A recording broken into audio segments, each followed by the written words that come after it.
नमस्कार विद्यार्थी मित्रांनो, वेलकम टू जिलवार स्टडी।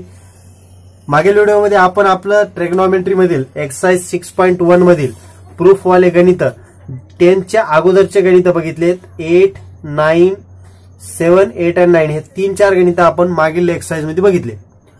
या एक्सरसाइज मध्ये काय करायचंय, 10 नंबर आणि टू 12 नंबर कदाचित या 6.1 ची एंड होऊन जाईल। आजची या व्हिडिओमध्ये ही एक्सरसाइज संपून जाईल आणि आपण हे सगळं काय पेज नंबर 132 वरलं बघत आहोत। चला तर मग मी आपल्या बोर्डवर 10 नंबरचं गणित 10 नंबरचं गणित व्यवस्थित लिहून ठेवलंय, त्याचा प्रूफ पार्ट आपण बघूया आणि आपण आपल्या व्हिडिओला सुरुवात करूया आपण आपल्या 10व्या गणिताला। आन्सरला सुरुवात करते वेळेस सर्वात अगोदर मी काय लिहू शकतो, लिहिणार गिवन, जो काही क्वेश्चन आहे तो जशाच तसा लिहून काढणार न कंटाळा करता। का? कारण एक वेळेस तो क्वेश्चन नजरेतून जावा, एक वेळेस तो क्वेश्चन आपल्या आन्सर खालून जावा, जेणेकरून आपल्याला तो लिहिते वेळेस त्याचा आन्सर लिहिते वेळेस त्याची ओळख झालेली असावी, म्हणून तो गिवन पार्ट मध्ये मी जशाच तसा नेहमी लिहित असतो। कदाचितच्या मागल्या सर्व गणितामध्ये मी गिवन पार्ट जशाच तसा लिहून काढलेला आहे आणि फार काय मोठा नाही झालं, बोलता बोलता तुम्हाला मी लिहिण्यात आला। हा लेफ्ट हँड साइड, ही लेफ्ट हँड साइड आणि ही right hand side. Therefore we know that left hand side is equals to tan a divided by 1 plus tan square a of square plus cot a divided by 1 plus cot square a of square ही झाली left hand side. आपल्याला left hand side कडून right hand side कडे आपला answer न्यायचा आहे आणि सर्वात शेवटी सांगायचे की हेन्स प्रूव्ह।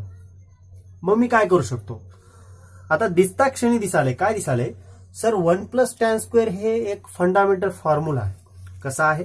फंडामेंटल फॉर्म्युला, जे की आपले तिन्ही फंडामेंटल फॉर्म्युले, पहिला sine square theta plus cos square theta is equals to 1, पहिला फंडामेंटल फॉर्म्युला। दुसरा 1 plus tan square theta is equals to sec square theta आणि तिसरा 1 plus cot square theta is equals to cosec square theta. हे तिन्ही फॉर्म्युले खनखन पाठ पाहिजे, जेणेकरून त्यांचा यूज आपल्याला आपल्या प्रूफ वाल्या प्रॉब्लेम मध्ये करता येईल। म्हणून मला सांगा, 1 plus tan square theta 1 plus tan square theta च्या ठिकाणी मी सेक स्क्वेअर थीटा लिहू शकतो, मीन्स इथं सेक स्क्वेअर ए लिहू शकतो। क्लिअर? समजलं? मी लिहून काढणार is equals to tan A divided by, फक्त या ब्रॅकेट वाल्या पार्टच्या ठिकाणी मी सेक स्क्वेअर ए लिहू शकतो आणि ब्रॅकेटचा स्क्वेअर माझा जसा तसा plus same here cot A divided by 1 plus cot square A च्या ठिकाणी 1 प्लस कॉट स्क्वेअर ए च्या ठिकाणी कोसेक स्क्वेअर ए आणि ब्रॅकेटचा स्क्वेअर माझा जसा तसा आहे। आता या स्टेपला आपल्याला रिझन देणं फार महत्वाचं आहे, म्हणून तुम्ही मात्र याच्या पुढे कंटिन्यू लिहायचंय। आता बोर्डवर थोडी जागा कमी असल्यामुळं मी बोर्डचे 2 पार्ट केले, काही पार्ट डावीकड काही पार्ट उजवीकड। तुम्ही मात्र तुमच्या वहीमध्ये हे रिझन त्याच्या पुढे लिहायचं, कंटिन्यू मध्ये पुढे लिहायचं। याच्या पुढे मी लिहिणार 1 plus tan square theta is equals to sec square theta ही fundamental identity. Second 1 plus cot square theta is equals to cosec square theta ही दुसरी फंडामेंटल आयडेंटिटी आपण इथं यूज केलेली आहे। Next step is equals to आता मला सांगा, हा जो पार्ट आहे आपल्याकडे आलेला सध्याच्याला, याला जर मी एका सरळ रेषेत लिहायचा प्रयत्न केला तर काय होईल? का लिहितोय बरं मी हे? कारण मला टॅन मध्ये साइन बाय कॉस लपलेलं दिसत आहेत, सेक स्क्वेअर मध्ये 1 बाय कॉस स्क्वेअर ए मला दिसत आहेत, म्हणून मी याला काय करतो, एका लिनियर मध्ये लिहायचा प्रयत्न करतो। काय होईल? इज इक्वल्स टू लिहिणार टॅन ए डिवायडेड बाय ला divided by as it is sec square A, याला सेक स्क्वेअरचा square means 4th part of A लिहू शकतो, काय हरकत नाही, प्लसला प्लस कॉट ए ला कॉट ए आणि स्क्वेअरचा स्क्वेअर म्हणजे 4th घात इंटू कोसेक चा 4th पॉवर ए। राईट? हे डिवायडेड आहे, इथे सॉरी डिवायडेड आहे, दोन्ही पण डिवायडेड मध्ये लिहून घेतले। क्लिअर? नाव हा जो डिवाइड वाला पार्ट आहे आपल्याला दोन रेशोज मध्ये डिवाइड करता येत नाही, याला काही करून आपल्याला प्रोडक्ट करायचे. तर मी लिहिणार टॅन ए ला टॅन ए, प्रोडक्टचं आपलं डिवाइडचं इंटू क्रॉस प्रोडक्ट, आणि जो पुढला जो पार्ट आहे त्याचा reciprocal 1/sec⁴ A, 1/sec⁴ A प्लसला प्लस, कॉट ए ला कॉट ए, भागाकारच्या उलट गुणाकार, आणि पुढलाचा रेसिप्रोकल 1/cosec⁴ ए. नाव आता थोडस ध्यान देऊन ऐकायचं, बोर्डाकडे बघा. मी टॅन ए च्या ठिकाणी मी sine A divided by cos A ठेवू शकतो. Clear sir? आणि 1/sec⁴ असेल तर मला काय आठवलं सर, कॉस एचा जर रेसिप्रोकल सेक ए असेल तर मी 1/sec ए च्या ठिकाणी त्याचा भले पॉवर दुसरा तिसरा चौथा असो, त्याच्या ठिकाणी मी कॉस ए घेऊ शकतो. मी याच्या ठिकाणी कॉसचा चौथा पॉवर ए घेऊ शकतो. कॉटचंही तसंच. आता या रफ मध्ये लिहिण्याच्या ठिकाणी मी एक स्टेप लिहूनच टाकतो. काय होईल, टॅन ए च्या ठिकाणी sine A divided by cos A लिहिणार, इंटू ला इंटू, आणि एवढ्या रेशोच्या ठिकाणी मी काय लिहिणार, कॉसचा चौथा घात ए प्लस, कॉट ए च्या ठिकाणी मी cos A divided by sine A घेणार, आणि एवढ्या रेसिप्रोकलच्या ठिकाणी मी साइनचा चौथा घात ए घेणार. कितवा घात? चौथा घात. आता याला रिझन मात्र व्यवस्थित देणार. Reason, we know tan theta is equals to sine theta divided by cos theta, and cot theta is equals to cos theta divided by sine theta. या दोघांचं रिझन मी देऊन टाकलं. याचं देणार, cos theta is a reciprocal of sec theta and sine theta is a reciprocal of cosec theta. सर्वांचे व्यवस्थित identity, fundamental फॉर्म्युले काही असो, रिझन मात्र व्यवस्थित देणं जरुरी आहे प्रत्येक स्टेपला, जिथं आपण त्याचा यूज करायलो तिथं. आता नेक्स्ट स्टेपला काय होईल, मी हा रफ पार्ट थोडासा मिटून घेतो आणि याच्या पुढचं गणित मी इकडे कंटिन्यू करतो. तर पुढे काय होईल, left hand side is equals to cos A denominator मध्ये आहे, न्यूमरेटर मध्ये 4th टाइम्स ऑफ कॉस आहे, त्यामधला 1 गेला, राहिला कितला 3rd टाइम. देअरफॉर उरलं कोण, साइन ए अँड कॉसचा 3rd power A, sine A into कॉसचा 3rd पॉवर ए प्लसला प्लस. हे फर्स्ट टर्म बद्दल झालं सगळं. सेकंड टर्म मध्ये एक साइन ए कटतील आणि या 4th पॉवर मधून एक साइन ए गेला, उरला कितला 3rd पॉवर. इथं उरलं कोण, cos A into साइनचा 3rd power A, cos A into साइनचा 3rd power ए. इथं बऱ्याच जणांना कन्फ्युज होत असेल, काही कन्फ्युज नाही. डिनोमिनेटर मधला एक कटला, न्यूमरेटर मधला एक कटला, जो उरला तो लिहिला. डिनोमिनेटर मधला एक कटला, न्यूमरेटर मधला एक कटला, जो उरला तो लिहिला. बस एवढाच पार्ट केलेला. मग आता राहिलं कोण, ही आहे फर्स्ट टर्म, ही आहे सेकंड टर्म. दोघांमधले जे काही कॉमन पार्ट आहे ते मी काढू शकतो. इथंही साइन आहे, इथंही एक 3 साइन आहे, इथं कॉस 3 आहे, तर इथं सिंगल कॉस आहे. पण दोघांपासून साइन कॉस मी काढून घेणार. साइन 1 बाहेर निघाला, कॉस 1 बाहेर निघाला, उरलं कोण, इथून साइन गेला, इथं राहिला फक्त कॉस स्क्वेअर ए प्लस, इथून कॉस बाहेर गेलेला आहे, इथून एक साइन गेलेला आहे, 2 साइन उरले, साइनचा square A, right, is equals to. पण थोडंसं ध्यान द्या अजून एक वेळेस. मी इथली जी आयडेंटिटी लिहिल्या होत्या 3, त्यामधली पहिली आयडेंटिटी काय होती, sine square theta plus cos square theta is equals to 1. Good. म्हणून काय लिहू शकतो, sine A into cos A into एवढ्या टर्मच्या ठिकाणी काय घेणार, 1 घेणार, आणि रिझन देणार. रिझन असेल sine square theta plus cos square theta is equals to 1. Therefore left hand side is equals to sine A into cos A, आणि हीच आपली राईट हँड साइड आहे. झालं का बरं, left hand side is equals to right hand side.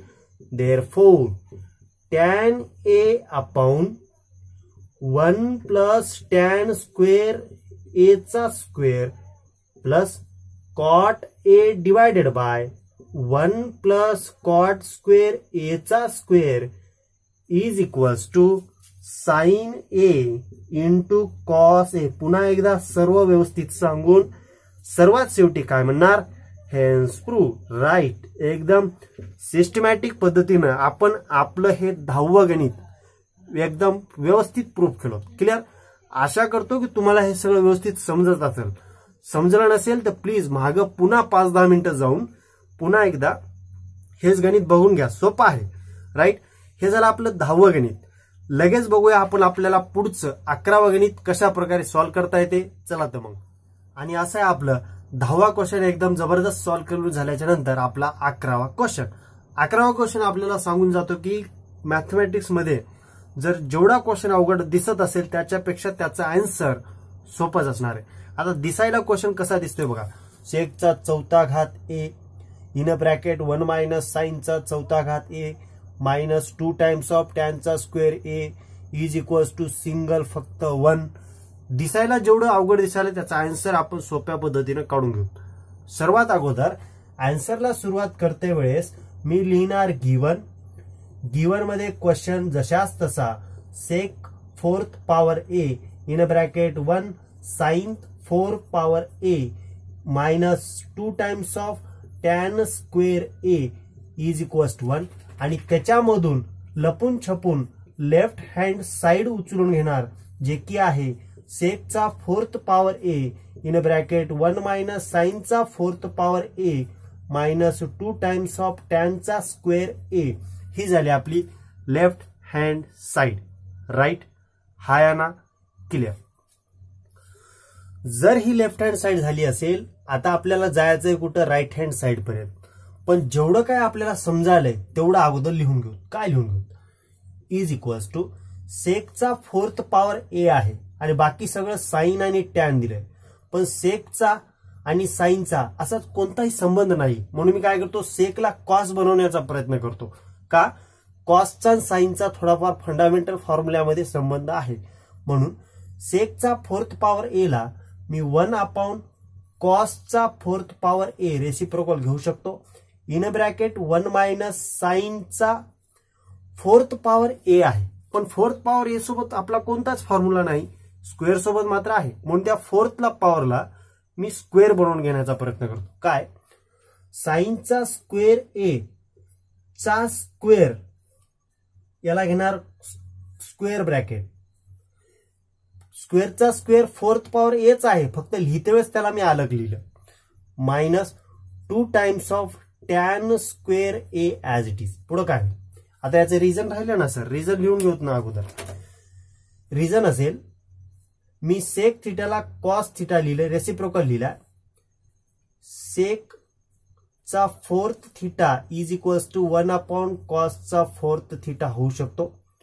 Comma आणि याला सुद्धा मी लिहून देणार tan theta is equals to sine theta divided by cos theta जे की मी लिहूनच टाकतो. कशाला त्याला पुढच्या स्टेपला ठेवायचं म्हणून लिहिणार टॅन स्क्वेअर एच्या ठिकाणी sine square A divided by cos square A. म्हणजे त्याचं त्याला रिझन आपण देऊन मोकळं झालं. पुढे चलू. पुढे काय 1 अपॉन कॉसचा 4th पॉवर ए जशाच तसा 1 अपॉन कॉसचा 4th पॉवर ए जशाच तसा. आता ब्रॅकेटमध्ये काय चाललंय बरं. ब्रॅकेटमध्ये मला बघा 1 मीन 1चा स्क्वेअर 1चा square minus sine square A चा स्क्वेअर आहे. मला इथं 1 means A sine square A means B. दोघात आहे वजाबाकी आणि दोघांचा आहे स्क्वेअर. दिसतात दिसाले सर हा एक आयडेंटिटी आहे. हा एक फॉर्म्युला आहे. म्हणून याचं एक्सपान्शन मी काय घेऊ शकतो. एका ब्रॅकेटमध्ये दोघांची वजाबाकी एका ब्रॅकेटमध्ये दोघांची बेरीज. बस एच्या ठिकाणी 1 आहे बीच्या ठिकाणी साइन स्क्वेअर ए आहे. याचं मी एक्सपान्शन असं देणार. लिहिणार 1 मायनस साइन स्क्वेअर ए एका ब्रॅकेटमध्ये आणि 1 प्लस साइन स्क्वेअर ए दुसऱ्या ब्रॅकेटमध्ये. साइन स्क्वेअर ए एक्सपान्शन दिलं. ब्रॅकेट क्लोज आहे, ब्रॅकेट क्लोज, आणि ब्रॅकेटच्या बाहेर जे आहे साइन स्क्वेअर ए आणि कॉस स्क्वेअर ए जशाच तसं. याला माझा रिझन देणार. रिझन आपण वापरलो सर जो काय ए स्क्वेअर मायनस बी स्क्वेअरचा फॉर्म्युला आहे, ए मायनस बी ए प्लस बी प्रमाणे आपण यूज केला, bracket close. Now in a next step 1 upon cos 4th power a as it is in a bracket, in a curly bracket 1 minus sin square a च्या ठिकाणी काय घेऊ शकतो बघा की फॉर्म्युला अजून एक तेच फॉर्म्युला कोणता sin square theta plus cos square theta is equals to 1 असेल तर cos square theta ची value 1 minus sin square theta होईल. पण जिथं 1 मायनस साइन स्क्वेअर थिटा आहे तिथं मी कॉस स्क्वेअर थिटा घेऊ शकतो आणि मी तो लिहिणार 1 मायनस साइन स्क्वेअर ए च्या ठिकाणी कॉस स्क्वेअर थिटाच्या ठिकाणी ए घेणार, कॉस स्क्वेअर ए पहिल्या ब्रॅकेटच्या ठिकाणी. दुसऱ्याच्या ठिकाणी काय घेऊ शकतो इंटू, याचं तर देता येणार नाही म्हणून त्याला जशाच तसं 1 प्लस साइन स्क्वेअर ए जशाच तसं. हे सगळे मल्टिप्लाय मध्ये आहेत, ब्रॅकेट आहे मीन्स प्रोडक्ट मध्ये आहेत, प्रोडक्टला product minus 2 times of sine square A and cos square A as it is. आणि हे स्टेप तुम्ही कशामुळे घेतली त्याचं सुद्धा रिझन देणार. त्याचं रिझन दिलं cos square A is equals to 1 minus sine square A, जे की फंडामेंटल आयडेंटिटी वरून आपण ते यूज केली. आता आहे काटा काटी, म्हणजे जे काही कटून जाणार आहे ते आपल्याला लिहावं लागणार आहे. काय होईल कॉसचा स्क्वेअर आहे आणि कॉसचा 4th पॉवर आहे, स्क्वेअर कटला 4th पॉवर मधून 2 कटले राहिले 2, उरलं कोण ते लिहिणं महत्वाचं राहील. लिहिणार न्यूमरेटर मध्ये 1 into 1 plus sine square A means 1 न मल्टिप्लाय केला काही फरक नाही, उरलं कोण 1 प्लस साइन स्क्वेअर ए डिवाइड मध्ये डिनॉमिनेटर मध्ये कोण उरलं फक्त कॉसचा स्क्वेअर ए, स्क्वेअर तर उडून गेलेला आहे म्हणून कॉसचा स्क्वेअर ए मायनसला मायनस 2 टाइम्स ऑफ मायनसला minus 2 times of sine square A आणि divided by cos square A. Right. आता हा एक फ्रॅक्शन झाला. जेव्हा दोन फ्रॅक्शन मध्ये त्यांचे डिनॉमिनेटर सेम असतात, डिनॉमिनेटर सारखे असतात, त्यांचा बेस 1 घ्यायचा आणि अंशामध्ये जे काही क्रिया आहे ती करून घ्यायची. Left hand side is equals to base सारखा आहे म्हणून अंशाची दोघांची काय सध्या सबट्रॅक्शन आहे म्हणून 1 प्लस साइन स्क्वेअर ए मायनसला minus 2 times of sine square A, मायनसला minus 2 times of sine square A divided by 2 बेसच्या ठिकाणी एकच बेस कॉसचा square A. Right. Is equals to 1 plus एका साइनच्या वर्गातून 2 साइनचे वर्ग गेले म्हणजे जवळपास 1 मधून 2 जात नाहीत, उलट केलं 2 मधून 1 गेले, 1 येणाऱ्या उत्तराला मायनस म्हणून इथे येणार minus 1 sine square A divided by cos square A. आणि मला सांगा एवढा पार्ट 1 मायनस साइन स्क्वेअर थिटाच्या ठिकाणी काय घेऊ शकतो कॉस स्क्वेअर थिटा, जे की रिझन सुद्धा दिलंय आपण, डबल द्यायची गरज आहे का नाही. Is equals to cos square A divided by cos square A. इथं थोडासा गोंधळ वाटत असेल तुम्हाला पण काही घाबरायसारखं कारण नाही, फक्त आपण फंडामेंटल फॉर्म्युला वाटल्यास रिझन सुद्धा देऊन टाकू, तुमची शंका सुद्धा दूर करू. काय होईल is equals to cos square A divided by cos square A denominator as it is, reason sine square theta plus cos square theta is equals to 1 असल्यामुळं साइन स्क्वेअर थिटाला तिकडे नेलं तर cos square theta is equals to 1 minus sine square theta होऊन जाईल. म्हणून मला 1 minus sine square A च्या ठिकाणी 1 मायनस साइन स्क्वेअर ए च्या ठिकाणी कॉस स्क्वेअर ए लिहिता आलं आणि बेस कॉस स्क्वेअर ए जशाच तसा cos square will get cancel, remains राहिलं 1 आणि हीच आहे आपली राईट हँड साइड जे की आपण लेफ्ट हँड साइड बरोबर दाखवली. देअरफोर सेकचा 4th power A, left hand side मी पूर्ण लिहून काढणार, इन ब्रॅकेट 1 मायनस साईनचा 4th power A minus 2 times of tan square A is equals to 1 आणि लिहिणार हेन्स प्रूव्ड. हेन्स प्रूव्ड, जे की आपण आपला प्रॉब्लेम सिस्टमॅटिक प्रूफ केलाय. जसं जसं दिलंय तसं तसं आपण प्रूफ केलंय. All clear? हाय ना? क्लिअर. हे झालं आपलं 10वं गणित, सॉरी 11वं गणित. किती गणित? 11वं गणित. आणि मला वाटतं आता अजून एक गणित आहे 12वं गणित, जेणेकरून आपली ही एक्सरसाइज संपून जातील आणि व्हिडिओ सुद्धा संपेल. आणि पुढच्या व्हिडिओमध्ये आपल्याला पुढचा पार्ट आहे का angle of elevation, angle of depression, हे काही थेरॉटिकल पार्ट सुद्धा बघायचा आहे. क्लिअर? हे झालं 11वं गणित. लगेच बघूया आपल्याला 12वं गणित सुद्धा कशा प्रकारे सॉल्व्ह करता येते. चला तर मग. आणि असा आहे आपला 12वा क्वेश्चन. एकदम जबरदस्त क्वेश्चन, दिसायला सोपा, सोडवायला सुद्धा त्यापेक्षा सोपा. अगोदर लिहिणार गिवन पार्ट, आन्सर मध्ये गिवन जो काय लेफ्ट हँड साइड आहे tan theta divided by sec theta minus 1 is equals to tan theta plus sec theta plus divide plus 1 in a denominator tan theta plus sec theta, यावेळेस मात्र -1. फक्त दोघांमध्ये फरक आहे, इथं प्लस आहे इथं मायनस आहे, बस एवढाच फरक आहे. आणि इकडे काय आहे tan theta divided by sec theta -1. Clear? यामध्ये लेफ्ट हँड साइड मी उचलून घेणार. आता लेफ्ट हँड साइड छोटीशी आहे, ही आहे. पण मला सांगा लेफ्ट हँड साइड मध्ये काहीतरी चेंज करून, फंडामेंटल फॉर्म्युले म्हणा, आयडेंटिटीज म्हणा, काहीतरी चेंज करून हे आणता येतील का? नाही. पण यासाठी ट्रिक आहे. कोणती? आपण जे काही फंडामेंटल फॉर्म्युला यूज केले यावेळी डायरेक्ट फॉर्म्युलाच यूज करायचा आहे. कोणता? We know. मला टॅन आणि सेक मधला रिलेशन वाला formula 1 plus tan square theta is equals to sec square theta आहेच. देअरफॉर मला सिंगल टॅन पाहिजे, म्हणून मी टॅन थिटाला सोबत घेणार आणि या +1 ला तिकडे नेऊन ठेवणार. काय होईल? Tan square theta is equals to sec square theta plus वाले 1 इकडे येऊन -1. राईट? टॅन स्क्वेअर आहे मीन्स ह्याचे 2 पार्ट पडू शकतात, जसे की tan theta into tan theta मी घेऊ शकतो या स्क्वेअर वाल्याच्या ठिकाणी, is equals to sec square theta -1 square, first term square minus second term square, जो की फॉर्म्युला मला आठवला पाहिजे. First term square minus second term square is equals to in a first bracket a minus b and second bracket a plus b. खनखन. Right?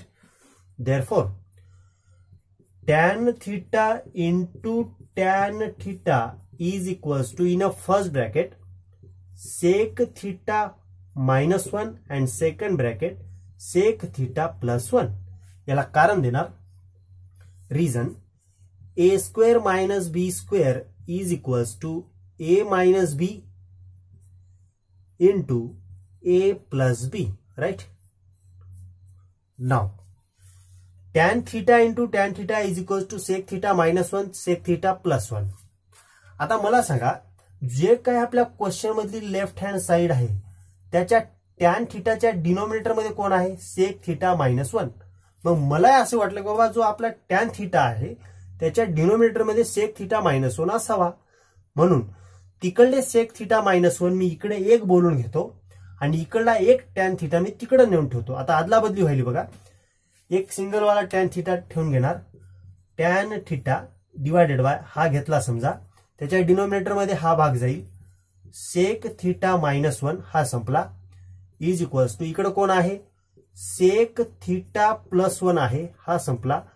हा product मध्ये असलेला tan theta तिकडे जाऊन डिनोमिनेटर मध्ये टॅन थिटा होईल, हा सुद्धा संपला. म्हणजे चारही टर्म्स आपण यूज केल्या, हे खात्री पटली.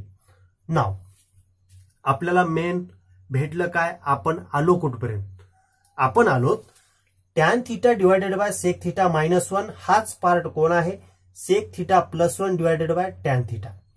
नाव आता थोडस 5 मिनिटांसाठी 9वीकडे जाऊन येऊ. 9वी मध्ये आपण एक धडा शिकलो, रेशो अँड प्रॉपोर्शन. काय शिकलो सर? आता तर काय आठवण चालय.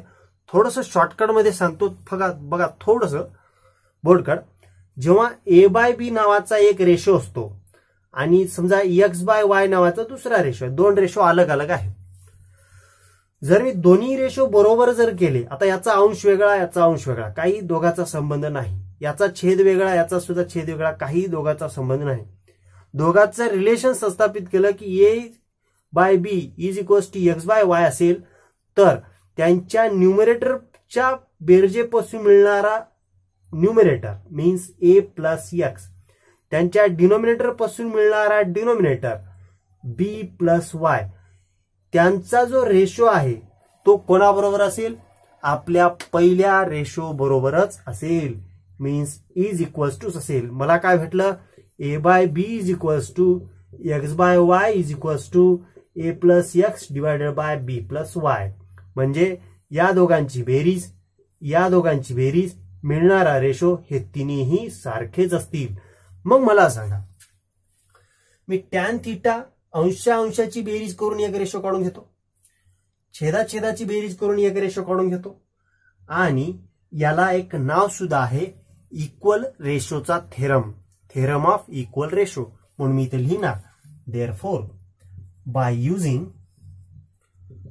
Using theorem of equal ratio सरळ अंशाची बेरीज करून घेऊ दोघांची पण. जसं की इथं ए प्लस एक्स केलं होतं, तिथं tan theta plus sec theta plus 1 is equals to, लिहिणार याला कसं लिहिता, समजा एका सिरियल मध्ये लिहायचं ठरवलं, अगोदर हा रेशो लिहिणार tan theta divided by sec theta -1, नंतर दुसरा रेशो लिहिणार sec theta plus 1 divided by tan theta, नंतर तिसरा रेशो घेणार कोणता, अंशाची बेरीज करून. पहिल्याचा न्यूमरेटर टॅन थिटा, दुसऱ्याचा numerator sec theta plus 1 divided by पहिल्याचा डिनोमिनेटर सेक थिटा -1 मी बाजूला का लिहिला, कारण मला क्वेश्चन सारखा दिसावा म्हणून. सेक थिटा -1 दुसऱ्याचा denominator plus tan theta means plus tan theta, आणि हेच आपली राईट हँड साइड आहे. काय आहे, ही आपली राईट हँड साइड आहे, ही आपली लेफ्ट हँड साइड आहे. देअरफॉर हा वाला पार्ट तिसऱ्याशी मॅच व्हायला आहे. म्हणून मी इकडे काय लिहिणार, मी आता लिहू शकतो की सर जो काही लेफ्ट हँड साइड आहे कोणती, tan theta divided by sec theta -1 ही राईट हँड साइडशी मिळती जुळती आहे. Tan theta plus sec theta plus 1 divided by sec theta plus tan theta -1. Therefore मी इथे लिहिणार हेन्स प्रूव्ह. क्लिअर. अडचण थोडीशी एवढीच राहील की जेव्हा तुम्हाला इक्वल रेशोचा थेरम माहित नसेल, इक्वल रेशोचा थेरम असेल, इक्वल रेशोचा थेरम, तेव्हाच तुम्हाला हा थेरम सॉल्व्ह करता येईल, हे प्रॉब्लेम सॉल्व्ह करता येईल, नाहीतर सॉल्व्ह करता येणार नाही. बस एकदा तुमचा प्रॅक्टिस करा, तुमच्या नजरेत बसून जाईल की सर असं गणित दिसलं की आपल्याला हे इक्वल रेशो सॉल्व्ह करायचंय, आयडेंटिटी यूज करूनच सॉल्व्ह करायचं, ना की left hand side right hand side घेऊन. क्लिअर. नाव ही झाली आपली ह्या व्हिडिओमध्ये कंप्लीट झालं आपलं 6.1. किती कंप्लीट झालं, 6.1, जे की 131 ते 132 पेज नंबरवर आहे. आता नेक्स्ट व्हिडिओमध्ये काय करू, नेक्स्ट व्हिडिओमध्ये आपल्याला थोडासा थेरॉटिकल पार्ट जसे की angle of depression, angle of elevation हे काय आहे थोडंफार समजून घेऊ, आणि जे वर्ड प्रॉब्लेम येणार आहे ते सुद्धा आपण व्यवस्थितरित्या समजून घेऊ. या व्हिडिओमधील गणित तुम्हाला आवडले असतील तर प्लीज लाईक करा, आणि तुमच्याच शाळेमधील तुमच्या मित्रांना मैत्रिणींना जे काही तुमचे पाहुणे कोणते 10वीला असतील तर त्यांना कळवा, आणि त्यांना सुद्धा आपले हे गणित समजून घेऊ द्या, जेणेकरून त्यांना तुमच्याकडून मदत होईल. ठीक आहे. चला तर मग स्वतःची काळजी घ्या. पुन्हा भेटूया पुढच्या व्हिडिओमध्ये. जय हिंद.